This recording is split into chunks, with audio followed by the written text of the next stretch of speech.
First, ensure you have the screenshot or video on the timeline. Next, select the position where you want to highlight the text. So in my case, there's the position.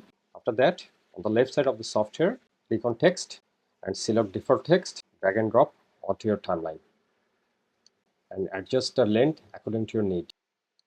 On the right side, change the color. You can pick any color, whatever you want. In my case, I'm going for yellow. And in the text placeholder, delete all and replace it with underscore 2 times. Now using the on-screen control, move the underscore to the first word or text you want to highlight.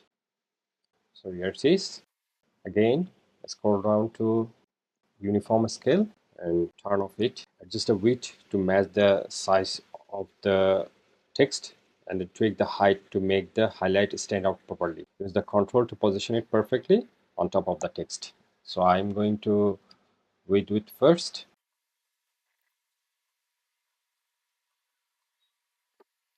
Adjust the opacity around 50% to check so you can see the text underneath more clearly. Once you are happy with the placement, increase the opacity to 100%. And with the text selected, go to the animation, choose wipe right for the highlight. If the animation is so fast, make it 2 to 3 seconds as you like. It's okay right now. Select the text layer, right click and create a compound clip.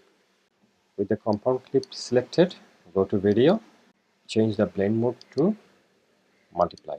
So that's it. Let's preview what we have made so far.